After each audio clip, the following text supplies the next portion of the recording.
So what we want to do today is we want to explain those requirements to you, and we want you to know whether or not you are eligible for the A through G requirements.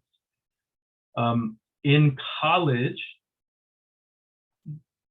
the requirements for you to complete your degree are going to be very complicated.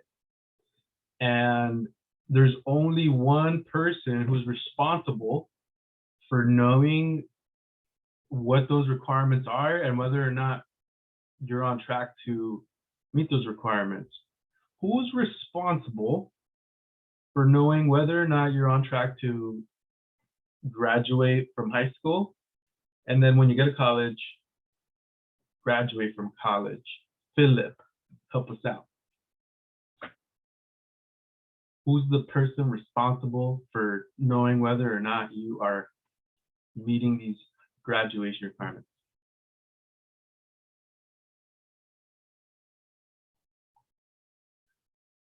Yes, Philip. Yes, it is you. You are responsible. Yes, there's some responsibility on your counselor, but as we know, the school system can be under-resourced at times, and they might not get to everyone.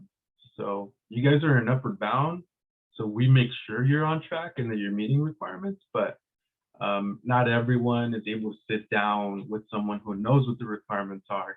In college, it's definitely going to be on you to seek out your advisor to figure out, do I have the classes that I need? In high school, everyone basically takes the same thing, but in college, it's going to be different. You're going to have your own set of requirements because everyone is studying something completely different. So it's important to understand how to navigate, how to read through some of these requirements. All right. Philip, you said we woke up your sister with the music?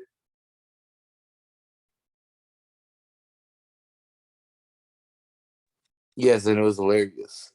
Oh man, sorry for the wake up call, but it was good music. So, all right. Well, she could join the workshop too. Might be helpful. I don't know. I think she's a senior, right?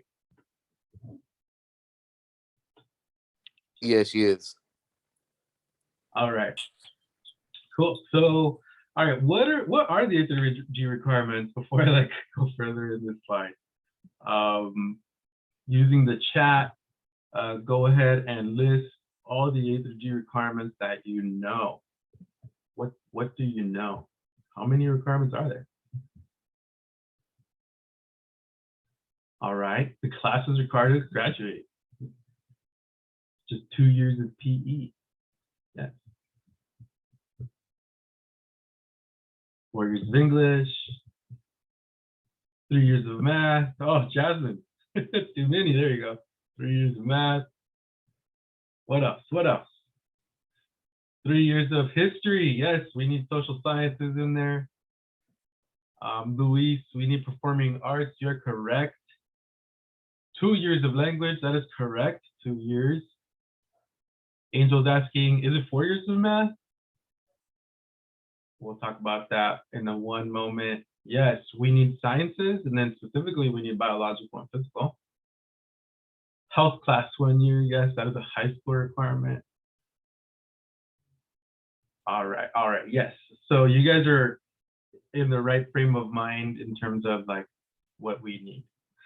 In this workshop, guys, it might not be a bad idea to take some notes if you have a pen and paper. We're going to get into some nitty-gritty stuff, and then we'll have you guys practice what you know about the A through G. All right. Well, here it is. Here's the official listing of the A through G requirements, the overview of it. So social science and history, that is area A. You guys got that one. Area B is English and language arts. You guys got that one too. Area C is mathematics. You guys got that one. Area D is lab science. You guys got that one. Area E is a language other than English, and it's abbreviated as LOT. Area F is visual and performing arts, and area G is college prep elective. Area G just refers to, it's just asking you to take one more year of any of these other subject areas. Doesn't matter which one, which area, as long as you take that extra year of one of these areas. And then here are the number of years that you're required to have for these subject areas. So some people listed 2 years of social science. It's 2 years required, but 3 are recommended.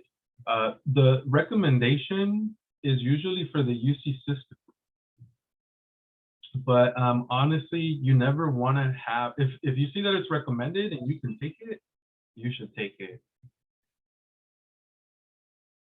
Jasmine, I have a question. For the college prep elective, does that mean a college class? No, it does not have to be a college level class, such as a class taken through LABC.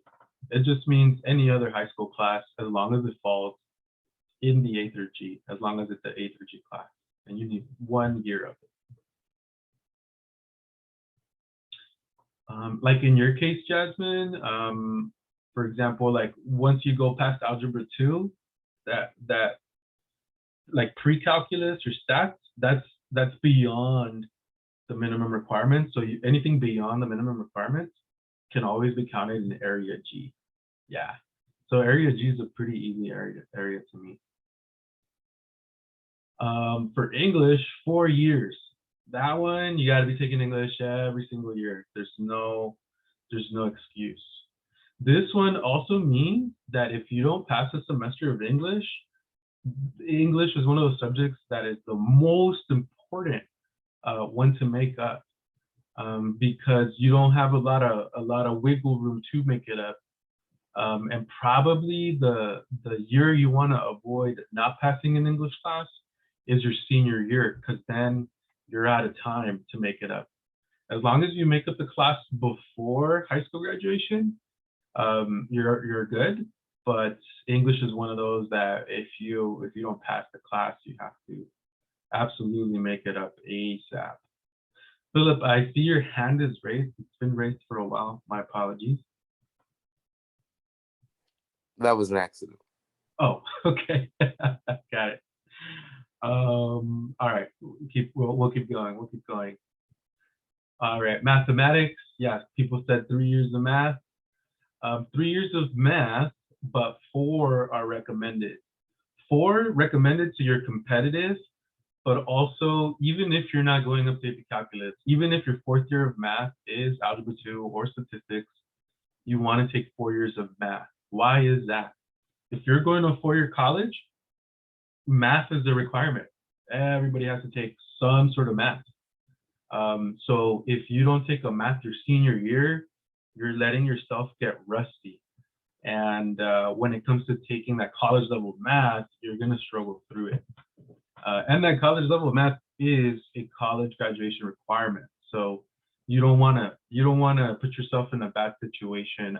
I've seen people that have taken that college level math class 3 times just because they let themselves get rusty. They only went up to the minimum. So something to keep in mind. It doesn't matter your major, even if you're an art major, everybody's got to take a college level math.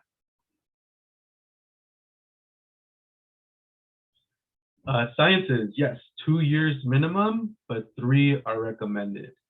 And for those of you looking to go into the STEM field, the sciences, the health field, you actually want to take 4. So 3 if you're like the average student, not really thinking about science, but you want to be competitive, and 4 for sure, if not more, if you are going to be a science or engineering student. By the way, I know that there's like, here are the minimum, and it seems like that's all you might be able to fit in. But for example, you can take 5 years of math in high school or 5 years of English in high school. And it's not based on, did you just do that subject that year, but it's based on the courses that you took. So some classes count in a particular area, and that just means you have an extra year under your belt. So let's say you took 4 years of English, and then you took 1 year of creative writing on the side as the elective, that actually puts you at 5 years of English. In case some of you guys were wondering. Language other than English, yes, 2 years. A third year is recommended. For those of you looking at private schools, you'll often see, and then competitive private schools, you'll often see that they recommend 4 years of foreign language. Okay, and then for the easiest of the bunch, in terms of number of years required, visual and performing arts, all you need is 1 year. So that might be film, guitar, choir, theater, only 1 year required. Of course, you're more than welcome to take more than 1 year. Some of our students that really enjoy the arts, they oftentimes have up to 4 years of visual performing arts. Some of them are taking like 2, like they'll be in band every year, plus they'll take like drawing 1 year, guitar the next, theater the next. Some of them will end up with eight years of visual performing arts under their belt. Again, if that's something you want to do, because that's the major or career you want to pursue, definitely you want to like stack up on those classes. Yes, yeah, Jasmine, if you want to do something creative or art related, that's the area where you want to take more classes under. And then Valeria, yes, graphic design does count as a visual and performing art. I'll show you how you can verify that. All right. So moving it along. Yes, yeah, so Nami's correct, right? So let's say you take 1 year of graphic design and you love the class and you want to take it again next year or take the advanced one. Well, because you've met the minimum requirement of that 1 year, the second year can be counted towards area G. So that area G is actually really easy to meet. But yeah, here's another one, because you guys are starting to put things together. Let's say that I have everything. Let's say I have 4 years of social science, 4 years of English, 4 years of math, 3 years of lab science, 3 years of LOT, my 1 year of my college prep elective, but I forgot to take a visual and performing arts. What happens, guys? Am I allowed to be considered for admission for college? And then I'll just ask. Let's go with, oh yeah, Jasmine. Jasmine says no. Jasmine, you are correct. So if you are missing any one of these, you're not eligible. So you could have everything. You could have gone above and beyond in one of the areas, but if you haven't met the minimum requirement in all the areas, you actually have not completed the A through G. So something to keep in mind as you guys are going through high school. For the most part, it's nothing to stress out. Again, you guys have upper bound on your side. North Hollywood High School is pretty good about having you guys complete the A through G requirements. But here and there, there's cases where it might happen. But things to keep in mind. All right. So I don't want you guys to just go off of what I'm telling you. I want to show you a website. This is the definitive source of how you can tell what courses are considered A through G. So let me go ahead and show you guys that.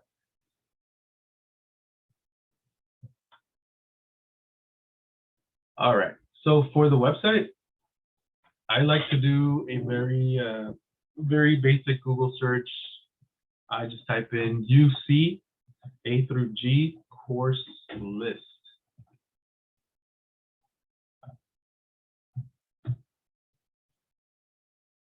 All right, and why UC? Why not UC and Cal State? Well, UC is the entity responsible, designated by the state, to evaluate high school courses as to whether or not they meet the A through G requirements. And then whatever the UC system says, that's what the Cal State system follows in terms of their A through G courses. So here's the website. And before I share it with you, because I do have a small activity for us to do relating to this website, here's how it works. So we're on this website, and this first thing that it's asking me for is to look up, giving me the option to look up a school. And then as you see, it has the logos. This is brought to you by the UC and the Cal State system. All right, so I'm just gonna type North Hollywood. And it'll give me the schools with with Hollywood in the name. And we're looking at North Hollywood High School. And then we click on the course list. You'll see Ms. Gonzalez's information here. She is a college counselor. And so just some things here at the top. We can search for courses. And then here's something important as well, near the top right here. You'll see that we have different years listed. So whenever you're checking a course for its A through G designation, you got to check under the right year. So if you took a course in your freshman year, you need to go all the way back to whatever year was your freshman year and review it there. If you're taking the course this year, then you can, of course, hang out on this tab. There's not a lot of changes between years, but sometimes there is changes where a class sometimes is not considered honors and then becomes considered honors the following year, or a class wasn't offered one year and then started being offered another year. So it's important to review whatever year is in question. You got to review the appropriate year. For now, for this example, we'll go ahead and look at this year, 2021, 2022. And what you'll see is that everything is listed by subject area. So area A is history, B,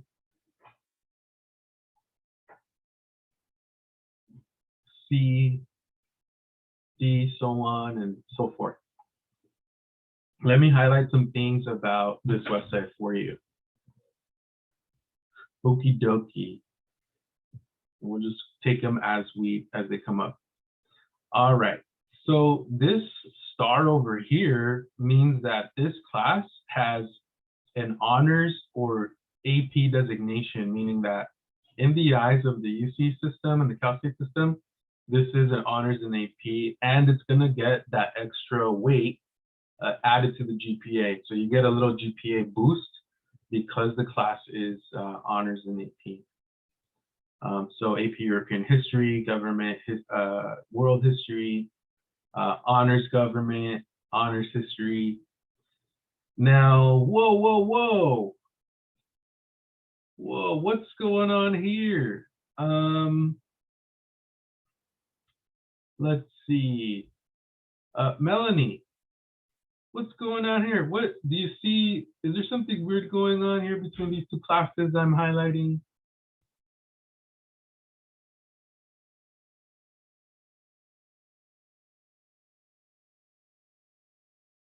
Miss Melanie?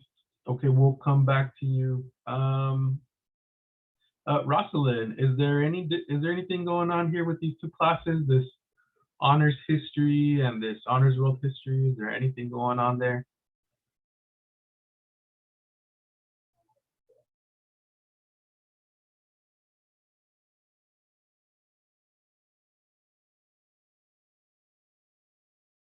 All right, Jessica, is there anything weird going on here with these classes, these two?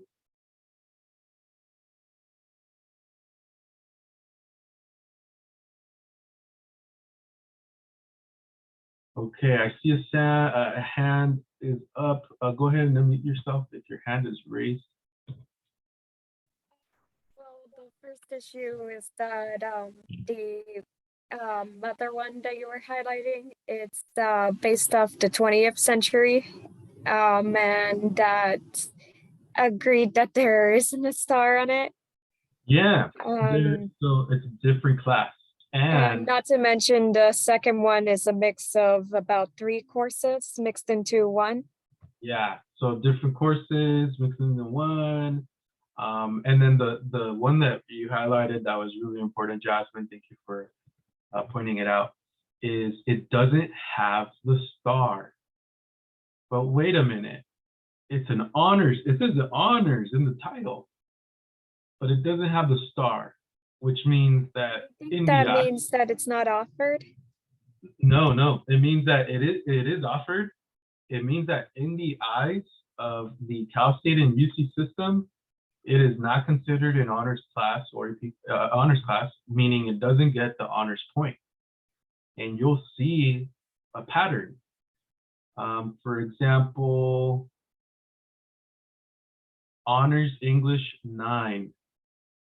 Okay, there's honors contemporary composition and it has the star, but then this honors English 9 doesn't have the star. So the thing that determines whether or not you get the honors point is this star. Meaning the UC system has recognized this as having sufficient rigor to earn that bonus point.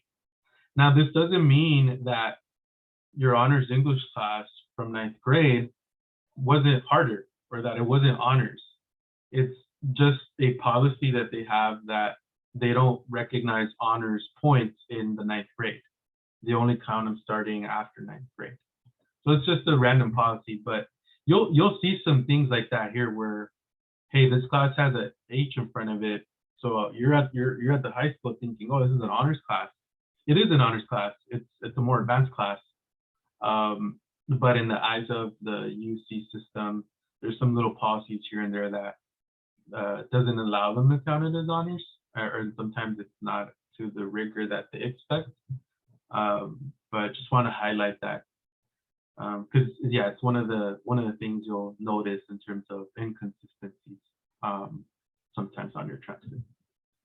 Some more things I want to point out.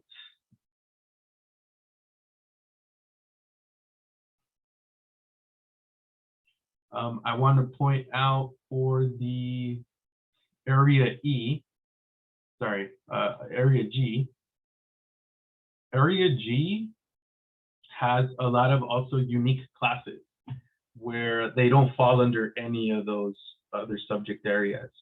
They are unique to the area G area.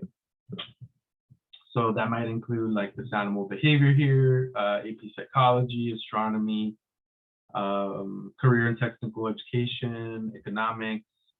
So these classes are unique to area G.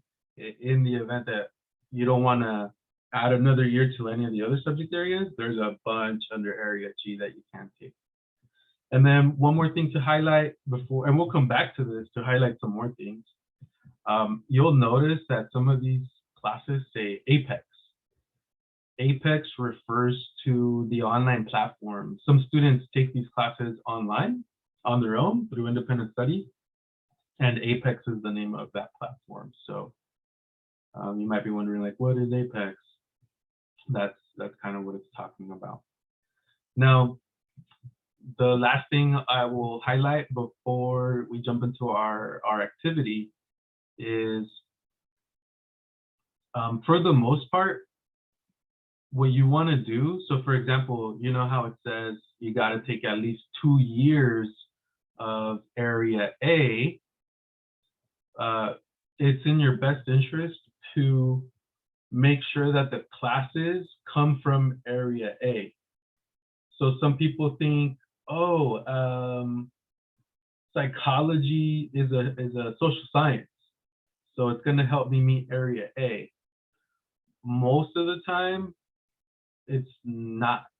Like if all you took was sociology and psychology, and you're like, oh, I took 2 years of social science, that does not mean you have met the requirement.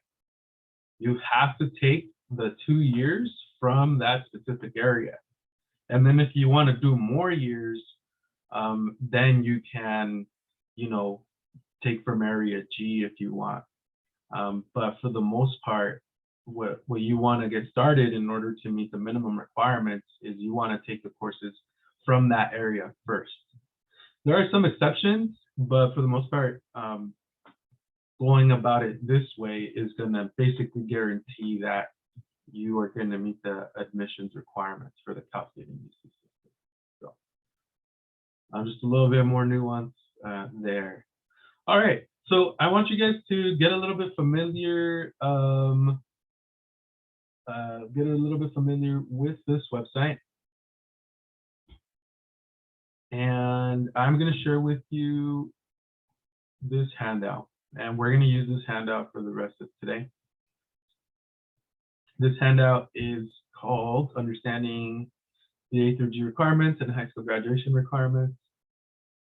And for the first question, I want you guys to go on this website, and I want you to take a look at the courses, scroll through them, review them one by one. And I want you to see, remember, all the courses on this website are A through G. They count towards the A through G. So my question for you is, are any of the courses you have taken or currently taking not on the A through G list? I want to know if there's anything that you've taken that's not on that list. And I want you to write it down. And then I also want you guys to take a moment to see what classes are available. Sometimes some of you don't know that there are certain classes available that you might be interested in. So I want to know that. Are there any classes on this list that you're interested in that you didn't know about? And I want you to list those courses in this space. We're going to get through a little bit more of the presentation, and we'll come back to this worksheet. But for right now, what courses are not on this A through G course list that you have taken?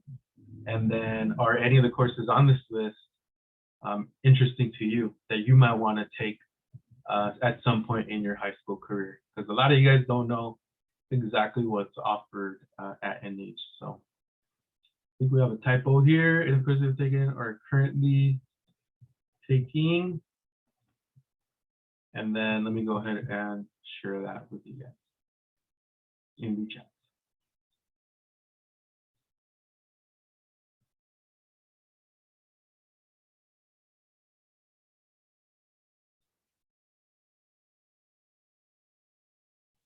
And so, yeah, you might have to make a copy of this on your Google Drive or on your desktop. But here is the link to that document. And inside the document, right at the beginning, right at the top of the worksheet, you'll see the link to the A through G website. So I want to hear you guys, I want to see you guys respond to those two questions. I'll give you about 7 minutes, and then we'll reconvene as a larger group to hear what you guys found.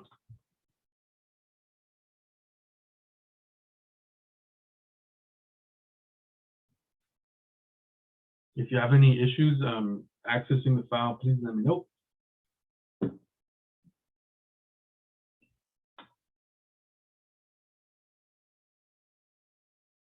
All right, I see a lot of people on here.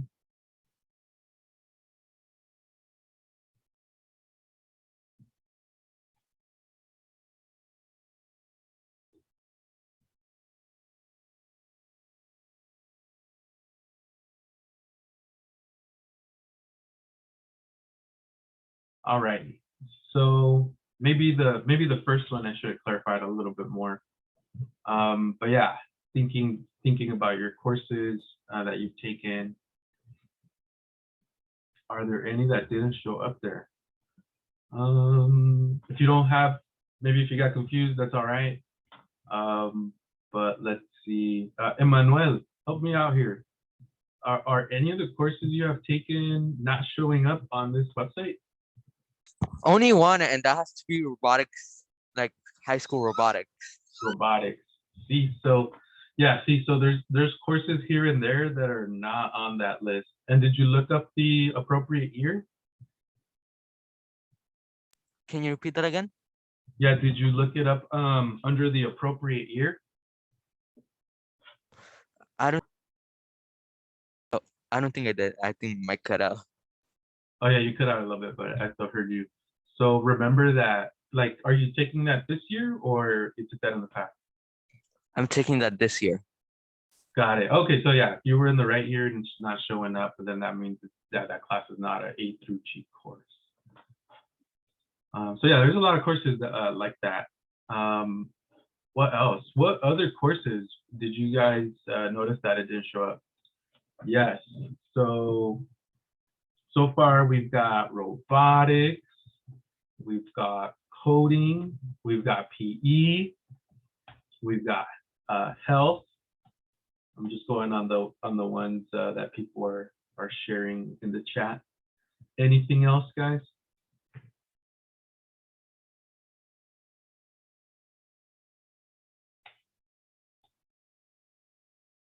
Got it. I mean, these are like the basic ones. Nami, were you gonna say something? Yes, there you go. Go for it. Yeah, I was just gonna say I took advertising design, which is like the second year of graphic design, but for some reason I didn't see it in like the G requirements, but it did fulfill it for me. So I don't know if that counted. It's like one of the classes that don't show up on. I don't know. Let's check on that. Let's check on that. Let's learn how to use this website. We're learning to fish. All right. I'm a little too zoomed in here. Okay. So what year did you take that? Let's start there. I took it last year in 10th grade. Okay, so we'll go to last year, and then we're gonna look up advertising. I put ADV. Hey, it's there. It does count, but it counts under area G. So you're right, exactly like you told me. Cool. All right. Any other classes you guys want to look up?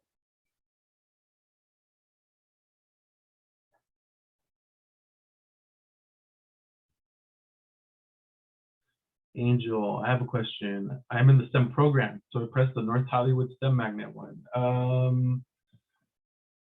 Yeah, you can. You can look at both.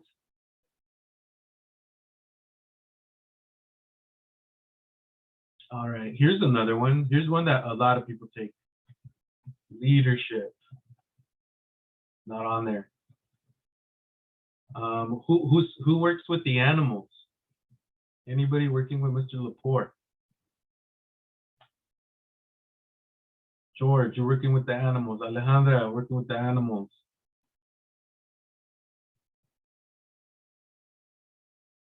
Look, check it out. Horticulture, it's not there. So horticulture does not count. Leadership is not an A through G. So if you have that as your class, it doesn't count. Now, just because it doesn't count for the A through G doesn't mean it's a waste of time. Those are good classes. Like if it helps you figure out what you like to do or you have fun doing it, you should do it. But again, keep in mind that you know you don't want to take a bunch of classes that don't count towards the A through G. But if you know you're gonna like, all right, I'm gonna meet the A through G requirements. I got room in my schedule to take some of these extra classes because you like them and you want to explore them. Go for it. I encourage you guys. But yeah, it's just a little balancing act that you have to have to make sure that you meet the minimum requirements. But yeah, just want to highlight some classes that are not on there that students take. How's our new baby cow? I think we gotta have a new baby cow, right? George, how's our new baby cow?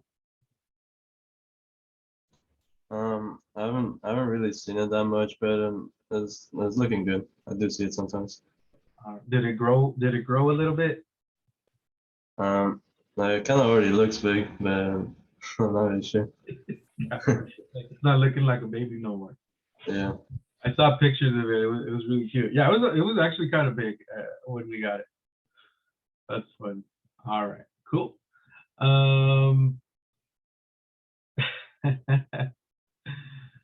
It was eating. Spanish speakers. Let's look that up. Is Spanish speakers on here?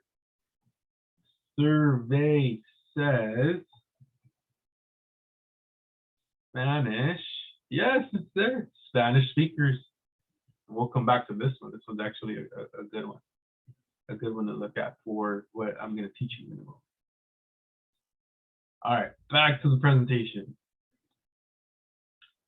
Cool. Naomi, are we looking at the presentation? Yep. All righty, awesome. All right, so am I recording? I am recording. All right. Who uses the A through G requirements? The UC and the Cal State system. These are their requirements, meaning that if you're looking at going out of state schools have their own requirements. If you're looking at private schools have their own requirements. We're not going to look at that today, but it's just something I have to let you know. Now, they will have a lot of overlap. Usually, if you have the A through G requirements, you're eligible for like 90% of colleges and universities in the country. But if you're looking at a private school or a out-of-state school, you definitely want to do some digging, because some private schools have like extra high requirements. Some of them require 4 years of everything, or at least some of the more intense academic areas. And so you want to be prepared, because you don't want to be in a situation where, you know, you had a dream school and you didn't take the sufficient amount of years that they were asking for. But the A through G is going to cover for a lot. But if you are thinking private school or out-of-state school, that's something you should bring up to Mr. Alcala or myself, and we'll sit down and we'll look at those requirements with you. We also have other workshops where we actually will look at them for comparison. But yeah, that means that about 30-something schools in the state of California use these requirements as part of the minimum requirements they're looking at. One thing to note is when they look at these courses and when they look at you in the admissions process, so we know that each system has a minimum GPA requirement. So Cal State has a 2.5, UC has a 3.0. They're looking specifically at your A through G GPA. So you could have gotten an A, straight A's in health, PE, leadership, horticulture, but those don't count towards your GPA when they're looking at you in the admissions process. Again, I'm not saying that those are not valuable learning experiences. In fact, those experiences you have in those classes can really help out on the essays. But in terms of the GPA calculation, they're just looking at the A through G courses. Credits, what does that mean? Angel, what do you mean by question about how about our credits?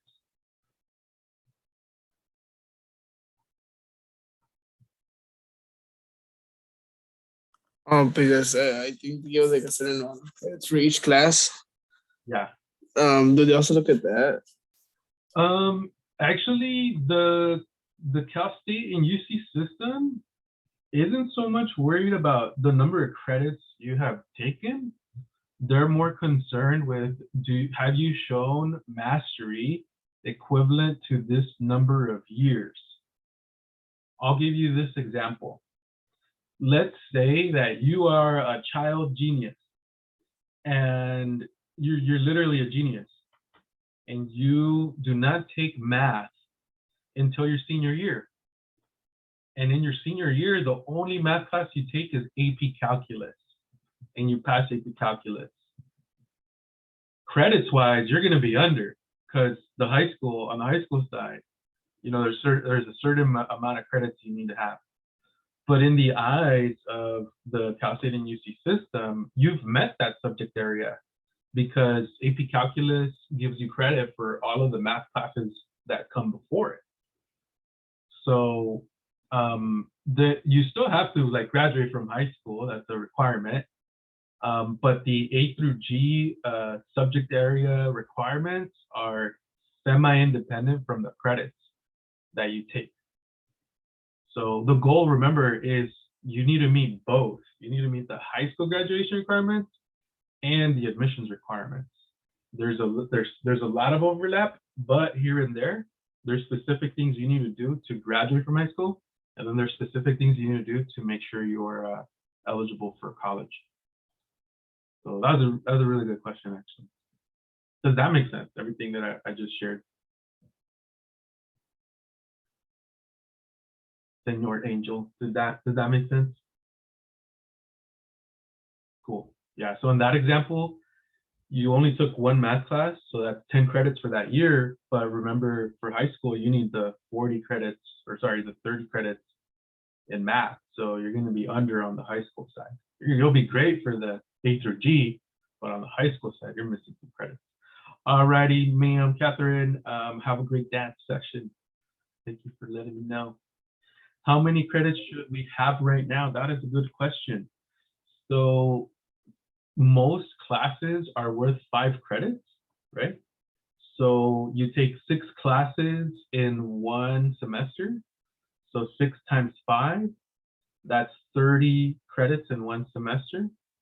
Meaning, Luis, how many credits should you have per year?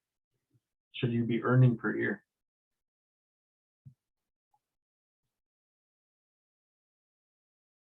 $60, yeah. So it's 30 first semester, and then another 30 your second semester. So you're earning 60 credits per year, and that means that if you do that for 4 years, you can earn 240 credits by the end of high school, which I believe is more than what is required to graduate from high school. So the credit side of things is not too hard to meet. Most of you guys, I would say like every one of you, credits is usually not an issue. Most of you will graduate with extra credits.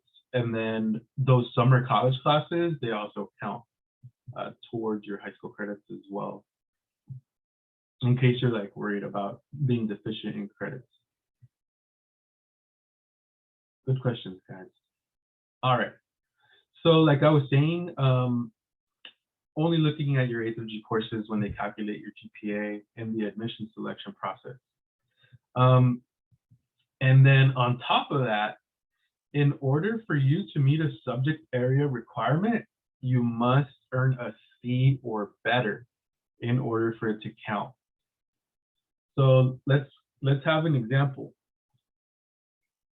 Let's say I took courses in all the subject areas for the required number of years. But then, you know, in my senior year, I'm taking AP language and I get a D my second semester. Do I meet the A through G requirements or not? This question is for Cindy. Cindy, I took everything. I took the classes. I have the credit. But I got a D my second semester of senior year. Am I eligible for college, Cindy? Yes, but it also depends on what college is. Yes, correct. So I'm eligible for community college. Am I eligible for a 4-year college like a Cal State or UC? I don't know. All right, I'll help you out here. I am not eligible. Why am I not eligible? If I did everything else right, I have the GPA. Because I got that D in English, that means I don't get credit for that subject area, right? And I need the full 4 years, and I'm missing half a year because I didn't pass one semester of English. So it has to be a C or better. Now, another thing to note, some people think that because the class is AP or honors, that, oh, I got a D in AP Spanish, well, it's an AP class, so it counts as a C. That is not the case. So in order for you to earn the honors point, you have to pass the class with a C or better. And when it comes to evaluating the class, a D is a D, no matter if it's an honors or AP class. So C or better is what you need in order to receive credit towards meeting the subject area requirements. So that's a big misconception that students have, is they think that, oh, it's okay that I got a D in AP US because it's going to count as a C because of that GPA boost. That's incorrect. You don't get the GPA boost if you get a D or lower, and then D or lower is not considered passing, so you don't get credit towards that subject area. So something to keep in mind.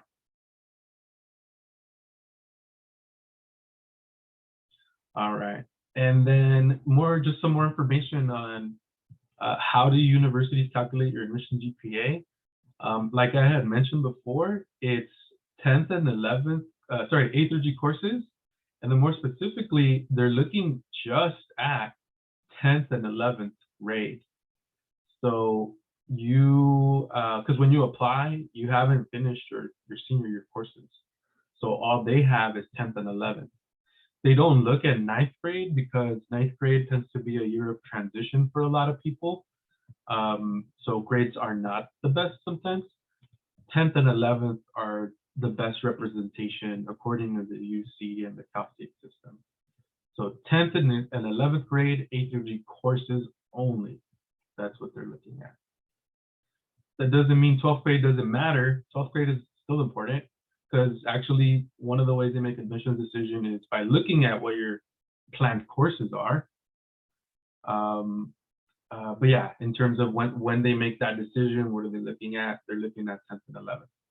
So let's do an exercise really quick. This is some pretty simple math. And we'll just use these as examples for this scenario. So let's say that in your 10th grade, you earned a 3.0 GPA average, and then you came to Mr. Marquez's workshop and you realized that you really have to do better because they're only looking at 10th and 11th. So then in 11th grade, you work really hard and you earn a 4.0. And you also hear that it's important to do well in senior year because they'll keep an eye on your grades, and the grades are important. They don't want to see you go down. So you also earn a GPA of 4.0 in 12th grade. So here's my question.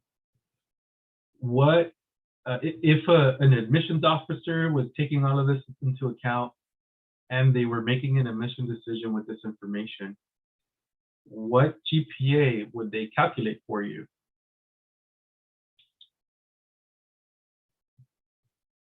When they process your application, they're going to write down a number. This is the student's combined GPA. What is that number going to be? Give you guys like 30 seconds. If it helps, you're trying to take an average.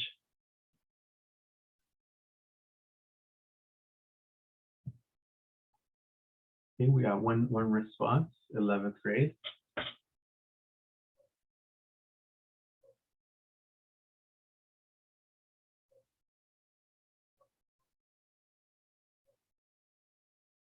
All right, any other guesses? Philip, 3.6, close. Angel, 3.5. Stephanie, 3.5. Yes, you got to maintain grades. 3.75. All right. Nami, tell me about 3.75. How did you calculate that? Well, if it's like 2 years of like 4.0 and then like 1 year of 3.0, since you have like a little bit more of 4.0, it leaned more towards that. But obviously, since that 3.0, it moves it back a bit. So that's why I kind of got 3.75. Got it. Okay. Yeah, so it's going to be somewhere in between, right? It's definitely not going to be, we're not going to take into account senior year. That's the main point. We're not looking at senior year. That's the main thing.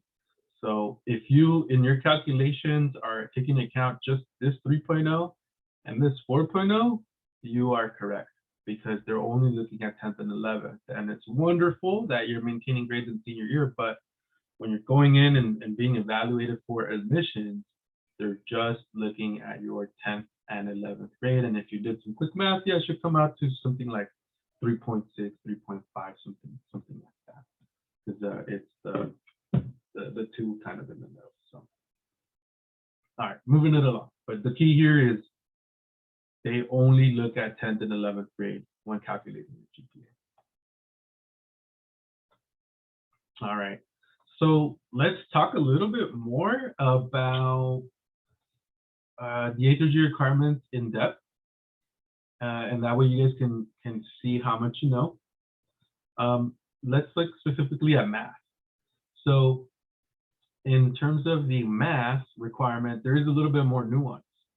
So 3 years of math, specifically with these classes included, you need to have Algebra 1, you need to have geometry, and you need to have Algebra 2 as part of those 3 years of math. If you're missing just one of them, you do not meet the admissions requirements. You could have Algebra 1 and geometry done, but if you're missing Algebra 2, you don't meet the requirements. You could have Algebra 1 and Algebra 2 and statistics, but if you're missing geometry, you don't meet the admissions requirements. So the big one to worry about is geometry, especially if these are the only math classes you're taking. Content in geometry is very important to the UC and Cal State requirements. Now, a special note about math classes, there is something called validation. So for example, who are my advanced students? Who is taking, so validation, the way it works is that if you took a more advanced class that covers what came before, you passed that class, you could get credit for the previous classes. So for example, if you didn't pass Algebra 1, but you passed Algebra 2, well, Algebra 2 gives you credit for Algebra 1 because you're basically covering everything that was in Algebra 1. So if you pass Algebra 2, that means you have mastered Algebra 2 and Algebra 1. So with math classes, you can get credit for the courses that came before. But it's very specific in terms of the classes. So Algebra 2 gives you credit for Algebra 1. What advanced course could give you credit for geometry? Now, I'll just say this, Algebra 2 does not give credit for geometry because they're very different topics. But for those of you taking advanced math classes, what other classes involve shapes and angles and things like that? Pre-calc, yeah, pre-calc, trig, normal calculus, yeah. So let's say I passed Algebra 1, I didn't pass geometry, I passed Algebra 2. Well, if I pass pre-calculus, pre-calculus gives me the credit for geometry because pre-calculus is very much based on geometry. So if I show mastery of pre-calculus, I can get credit for geometry. Now, we don't usually put you in that situation, but some students do put themselves in that situation. So it's information that's good to know, but for the most part, most of you guys are not going to be in that situation. I get students that I get worried about them meeting the geometry requirement maybe once every 4 years. But we know everyone has a different relationship with math, but it's something I want you guys to know. Yes, Angel, will it look better if we take honors for these classes? Anytime you take honors in AP, it looks good on your transcript. With the main point of not overwhelming yourself, you don't want to have honors in AP and then just have straight D's. You want to have a balance so that you're doing well. All righty. Let's look at the language other than English requirements more in depth. Now, if you go on the website, the UC A through G website, and you look at their language, they say something specific. They say, let me get to that. I see some messages in the chat. I took Algebra 1 in middle school and Algebra 2 as a summer college course. What would happen? You're good. So as long as you took the courses, you're fine. There's ways to report it on your college application. So going back to language other than English. Here's what the website says. Students must take two consecutive years of the same language other than English.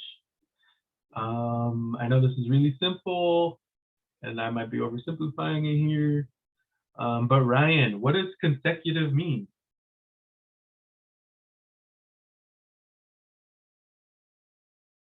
I'm not quite sure. I apologize. No worries. Do you want to phone a friend? I don't know. I don't know if they're gonna know or not.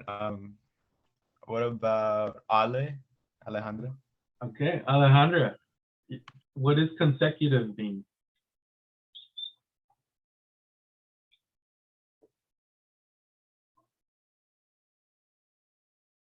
Okay, I think that phone call went to voicemail, right? Yeah. Consecutive. I can try to take a guess if that's fine. Yeah, what does it mean? What take a guess? Hold on, Mr. Marquez. What was that? What does consecutive mean? Following?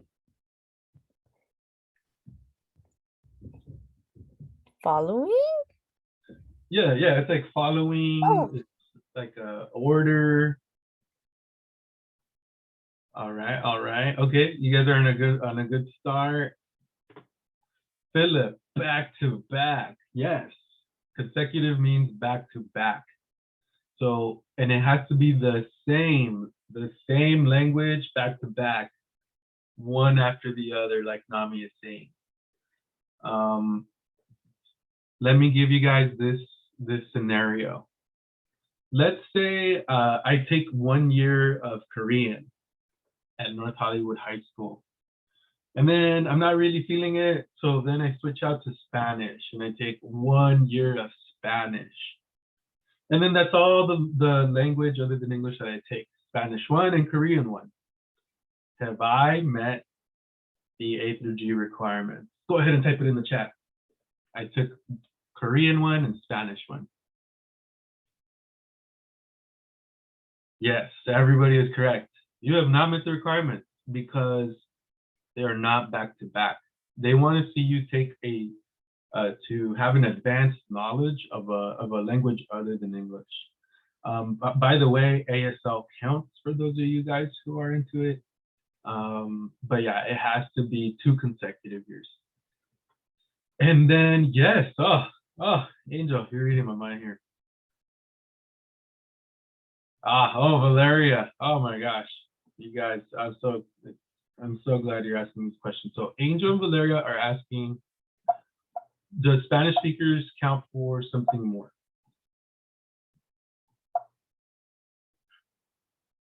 And let's take a look. All right, check it out, guys. Because some of you guys are in a weird situation. You took Spanish speakers in your 9th grade, and then in your sophomore year, you took AP Spanish, and that's all Spanish you took. So you're kind of in a weird situation. So, all right. So Angel, you were asking me about Spanish speakers, right? Check it out. When you're looking at a foreign language class, you'll notice that it has a level on this website. It tells you what level it is. So Spanish 1 is language other than English, level 1, meaning that it's first year of a LOT class.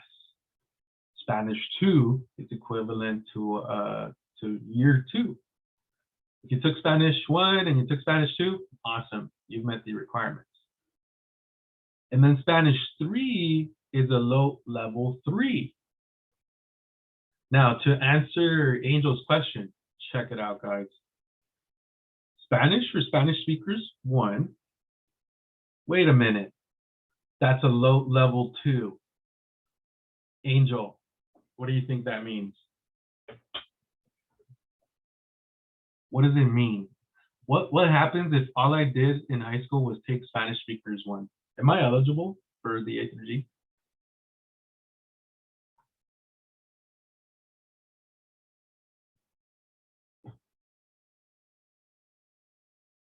Angel is saying that no. He is saying if you only take Spanish speakers 1, you are not eligible for the A3G. Angel, guess what? If all you do is take Spanish speakers 1, Stephanie, yeah, you're right. You are eligible. Why is that? Spanish for Spanish speakers is a more advanced Spanish than Spanish 1. Spanish for Spanish speakers 1, even though it's the first class in the series, because it's more advanced, it's equivalent to a second year introductory class. So check it out. Spanish for Spanish speakers has the the level 2 means year 2. There you go. So level 2 means it's a second year course. Hey, Spanish 2 also has low level 2. So if you take a more advanced course, it gives you credit for everything that came before. All right, Valeria, check it out. What does AP Spanish count for? Holy moly, low level 4. Valeria, if I only take AP Spanish, I take 1 year of AP Spanish, have I met the A3G requirements for that area? Yeah. You have, yes. You have met the requirement. If that's the only Spanish class you take, because what the UC system and the Cal State system are gonna do, they're gonna give you credit for Spanish 3, Spanish 2, and Spanish 1, because that class shows that you have mastered everything before it, even though you haven't actually taken those classes. So pretty cool stuff. Now you're still on the hook for the credits for high school. But again, it's not too challenging to get the credits. All right, guys. I love it. I'm gonna have to hire you guys as admissions officers and admissions evaluators. Very good stuff. What do you think of that news, Valeria? It's good because I already took Spanish speakers and AP Spanish. So now I'm pretty much done, I think. Yeah, you're done. You're good to go. I have had students that's all they take. They take 1 year of Spanish, it ends up being AP Spanish. And actually the system, when they're putting in their coursework, it actually thinks it's an error. It's like, wait, what do you mean you only have 1 year of Spanish? And then there's like a button you can press that then gives you credit for everything. No, it wouldn't be counted. So the question is, if I take Spanish 1 and Spanish 2, would it be counted as 5 years? It would not.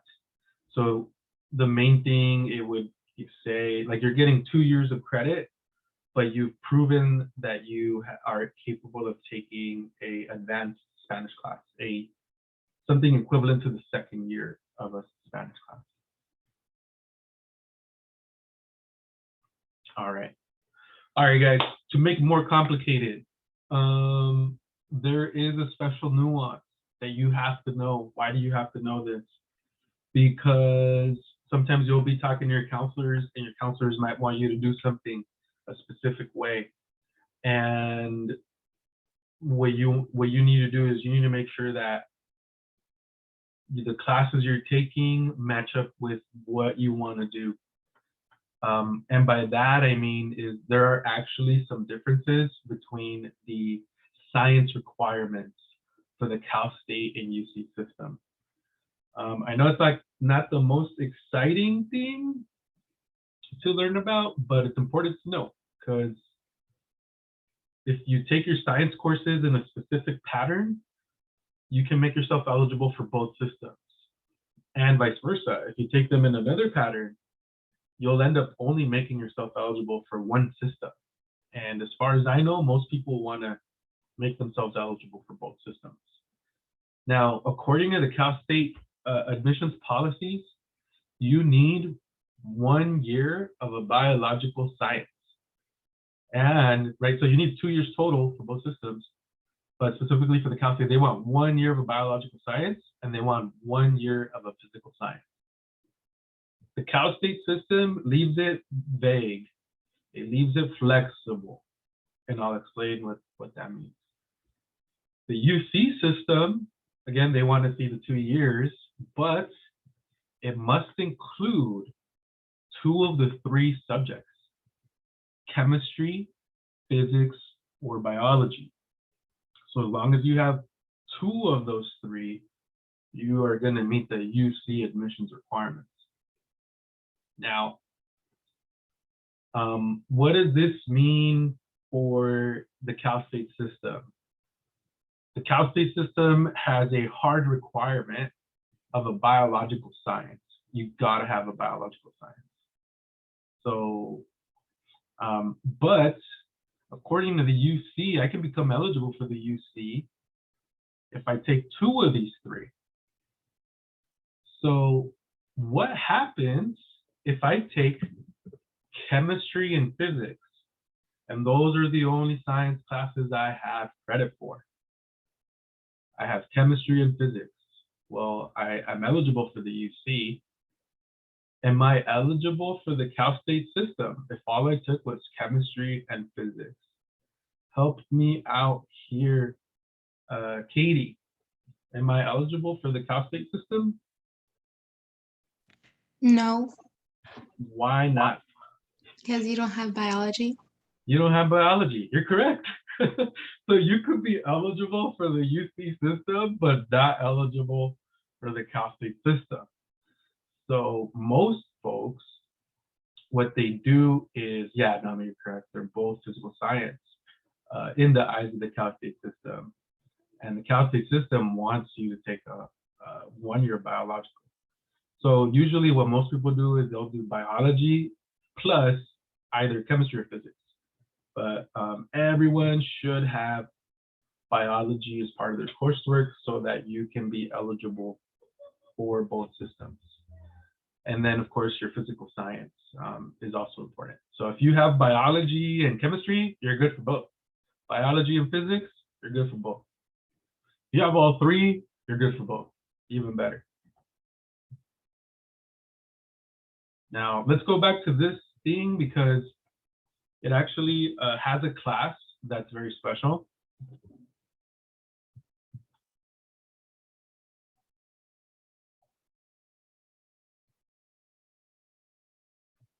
All right.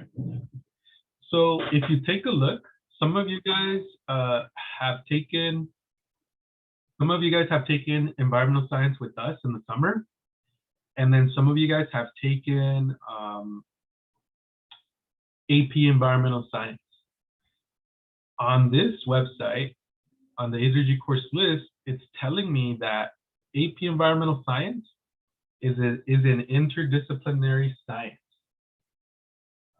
Let's see, who can we call on? Luis, what do you think that means? Interdisciplinary science. How does that relate to the AZERG requirement?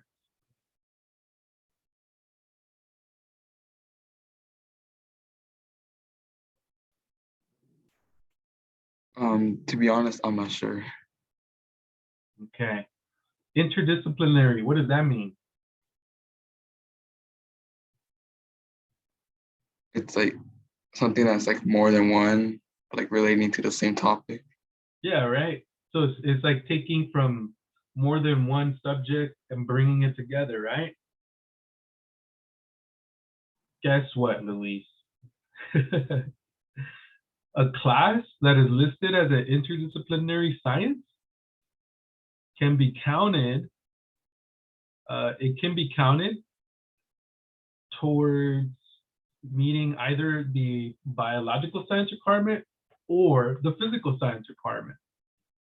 So just a little fun fact, in case you've taken that class or you've taken art class in the summer and you're freaking out about meeting these requirements. Now, not everyone's gonna freak out about it, but every now and then, you know, for some of us, science is not our strong suit, and having ways to meet this requirement in a different way is helpful to us. So I just want to share that with you. Because I've had students, for example, they didn't do so hot on chemistry, didn't do so hot on physics. They have their biology, but they're still missing that physical science. Guess what? AP Environmental or the environmental science class we offer in the summer, it can count as a physical science. It can be your second class for meeting this area requirement. Just so you guys know. All right, the last one, and then I'll let you guys finish working on the worksheet. It's history. So this one's a little tricky. So if you review the website, if you go on the UC A through G website, you'll see that we need 2 years of history, and they're very specific about their history requirement. So if we read the special note, Sebastian, can you read the special note for us at the bottom of this slide? Must include 1 year of U.S. history or 1 semi-U.S. history and 1 sem gov. Yes. So to answer your question in the chat, the response is yes. But thank you for reading that. So they're very specific. You need the 1 year of history to be included as part of those 2 years. If you don't have the 1 year of history, then you got to have 1 semester of history and 1 semester of government. So here's an example of 2 students that have both met the A through G requirement for the history social science area. So the first student, they took world history for their sophomore year, and then their junior year they took U.S. history. Because they have the full year of history, and then they have another year of a social science or a history class, they have the 2 full years. They've met the requirement. Now, this student in the second sample, they didn't do so hot. They were taking AP US, and they took a hard teacher. So they got a C the first semester and a D the second semester. Remember, D is not going to give you credit towards the A through G. That means they don't have the full year of US history. So what they then do to meet the requirement is they sign up for the government class. This student also meets the requirements. They've got 1 year of history, they've got the 1 semester of government, and the 1 semester of US history. Those 2 semesters add up to 1 year, right? So that they have the 2 years under their belt. The second student also meets the A through G requirement. Sometimes you guys switch out of classes, like you're in AP US history 1 semester, and you switch over to another semester to normal or honors US history. It doesn't matter which one it is, as long as you pass it with a C or better. Did that answer your question to the individual who messaged me privately? Hopefully it did. If not, we can have a talk. We can have an advising session. All right. Okie dokie. All right, guys. I know it's a lot of information. I want you to apply this information. So I have a series of exercises for you guys to work through for the next 15 minutes or so. I'm gonna make this presentation available to you right now in the form of a PDF so that you can refer to it.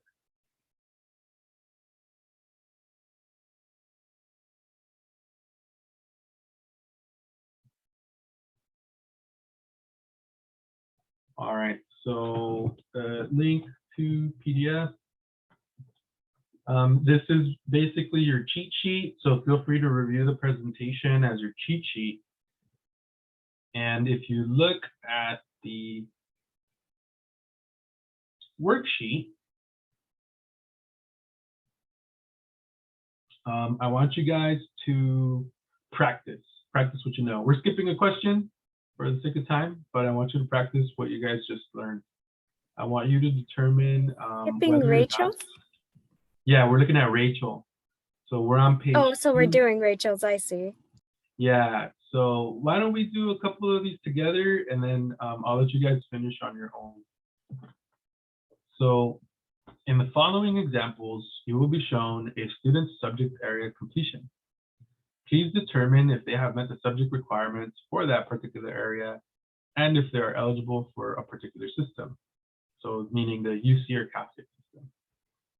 So for example, Rachel, she completed biology and she completed chemistry. Monica completed physics and she completed chemistry. So you can write your responses down here. And of course we have Joey. Do these names sound familiar to anyone?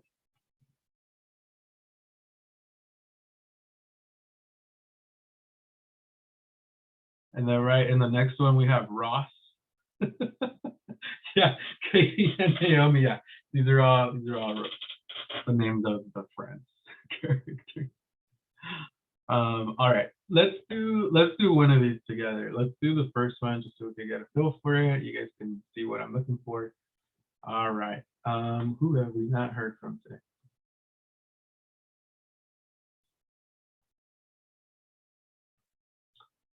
Okay.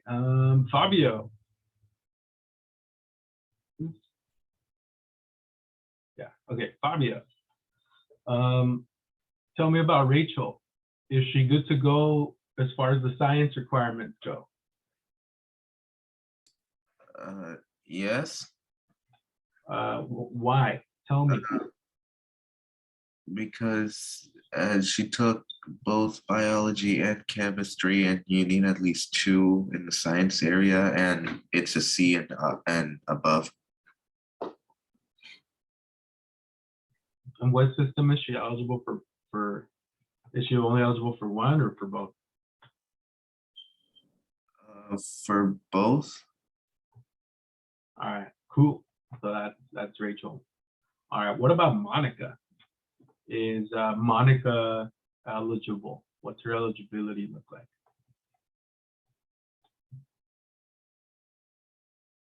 Help me out, Victoria. Is Monica, does she meet the A through G requirements for the science?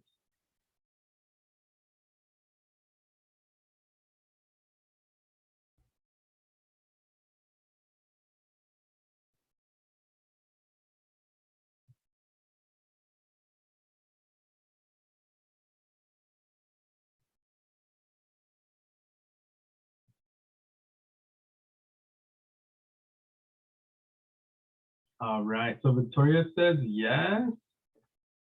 Nami, I'm seeing your messages. Victoria says yes, but I'm seeing some people telling me that it's no. Nami, help me out. Why are you saying that Monica is a no?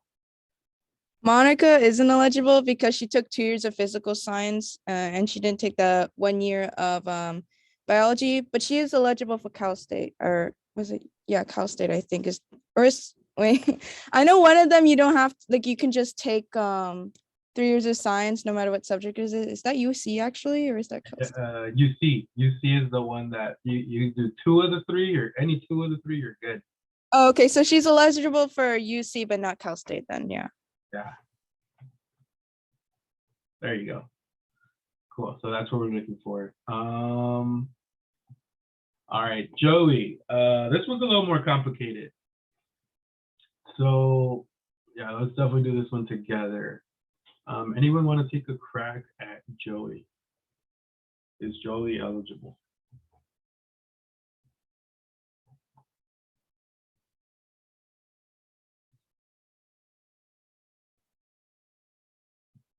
Can I do it? Sure. Go for it. So I believe he is eligible because although he didn't pass biology, physiology, he got A's in and it's listed as biological science, and he passed the physical sciences, so he got all the requirements, so he's eligible. Yeah, yes, you're totally right. So I always like to do it in buckets, right? All right, biological and physical, do they have them? He's definitely got the physical science, so 1 year, cha-ching. And then he has chemistry, so that's two of the classes UC wants to see, so he's covered for the UC. Now the Cal State, we know Cal State wants the biological, and you're right, he got a D in biology, which means he didn't get credit for that subject, so he's missing a semester. But then he took physiology, and then if you look on the website, it counts as a biological science. So in the eyes of Cal State, he's met the requirement. You guys got it right. Katie got it right. Sebastian, there you go. So he meets the requirements for both systems. Yeah, 4th year of science chem coach.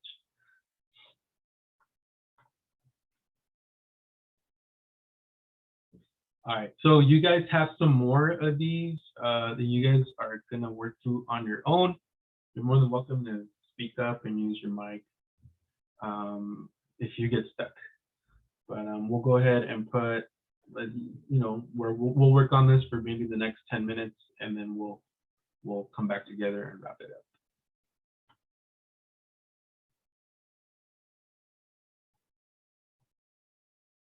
Alrighty, sir, I see your message, totally understand.